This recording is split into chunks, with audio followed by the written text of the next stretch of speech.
Before we get into today's Chelsea news, I would like to take a moment to acknowledge the heartbreaking loss of Diogo Jota and his brother Andre yesterday morning. And moments like this remind us that beyond the rivalry and the results, we are all part of something bigger. My thoughts, and I'm sure many of yours, are with their family, friends, and everyone affected by this tragedy. Rest in peace, Diogo and Andre.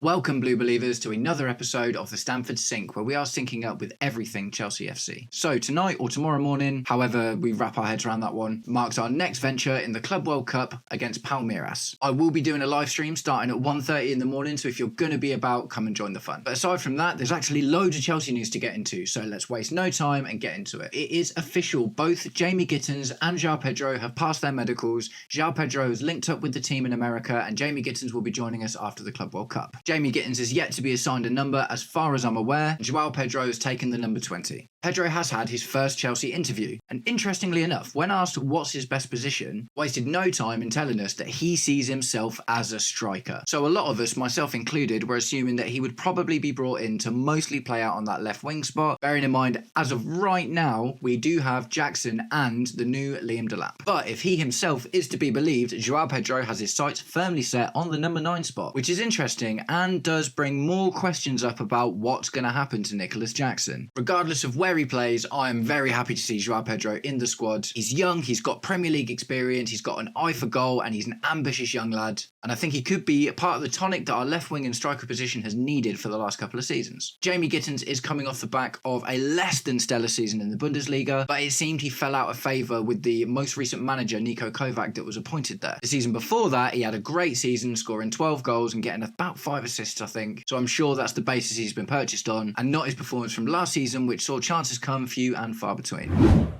Sticking with attacking transfer news but looking at outs instead of ins, a new player has potentially entered the fray for the signatures of Noni Madueke and Nicholas Jackson. A Spanish publication has reported that Atletico Madrid and Diego Simeone are supposedly very interested in the Chelsea duo, and you can kind of see that working. Although mostly known for his defensively solid and rigid kind of style, the directness of Noni Madueke is something you can see maybe really working in a Simeone team. They have moved away from that classic 4-4-2 that they played for such a long time and have started to dip their foot into a little bit more of the likes of expansive football. Not to forget, they actually paid 120 million euros for a young João Felix about 5 years ago. And maybe they see some of those same qualities they were looking for in Felix in Jackson right now. A striker that isn't an archetypal number 9, but does know where the back of the net is. Jackson in particular obviously already has experience in Spain with his time at Villarreal, where he also played as a striker at the end of that season before we bought him. But he also offers, with good passing, link-up play, other things that Diego Simeone clearly favours in his kind of teams. The previous likes of Antoine Griezmann also offering him those same sort of traits. So how do you feel about this one, guys? Personally, if we were to lose Nicholas Jackson and Madueke, I would much rather see them go to Atletico Madrid than to Arsenal. Much like when Conor Gallagher went to Atletico Madrid, I was only happy to see him do well and succeed in the team. But if Madueke or Jackson were to find themselves at Arsenal and that went really well for them, that bitter football rival in me would really struggle with that. So tell me what you think. Do you think that's a good idea? And also, do you think they'd stump up enough cash? It'd probably be somewhere in the region of 90 to 100 million euros to get both of them on the books. So I guess both of them is probably unlikely, and one of them could still end up at Arsenal.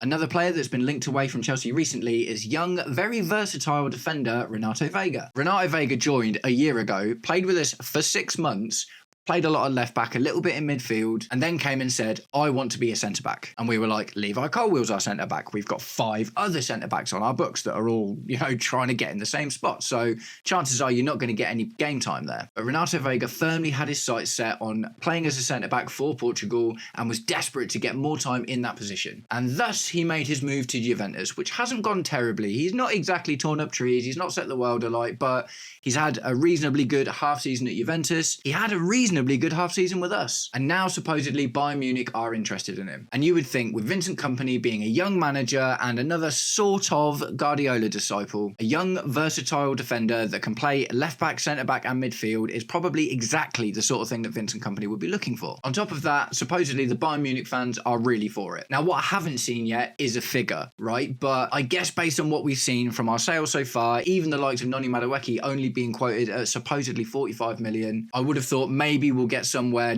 just north of 20 million for Renato Veiga. Back in the day, that'd be 30, 35 mil, something like that. But seeing how Blueco are approaching all of these sorts of transfers and how they're so keen to make quick turnovers, doubling their profit on a player they bought a year ago and barely featured for us is really good business.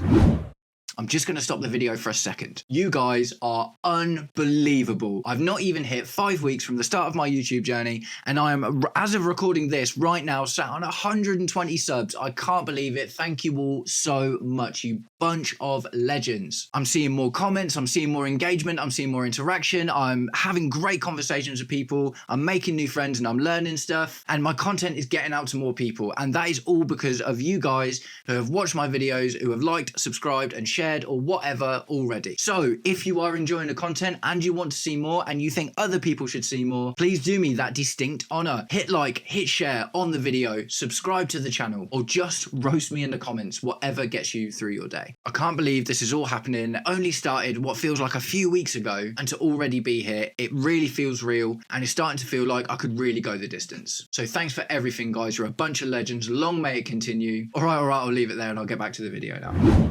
So yesterday I released my match preview for the game tonight/tomorrow morning, whatever you want to call it, concerning the team stats and my predicted lineup of the game against Palmeiras in the Club World Cup. Go and check it out if you haven't done already. Now, in my predicted lineup, spoiler alert, I selected Romeo Lavia to replace the currently absent Moises Caicedo, who won't be available due to picking up too many yellow cards. Yesterday, after the video came out, I saw a little sliver of news that said apparently Lavia was not spotted in training. Now, that might have been a precaution. It was a couple of days ago, so it's not 100% that Lavia won't be there, but if he's not, I'll put my backup in Dario Asugo. Truth be told, what will probably happen is that Reece James will get moved into midfield and Malo Gusto will probably end up back in the right back spot, which is really right back number 8, number 10, number 9, left back, whatever. He's all over the shop, isn't he? But he doesn't do it as well as Cucurella does. I sincerely hope that does not happen, because the last time we played Reece James and Malo Gusto in the same team against a Brazilian side, it did not go well.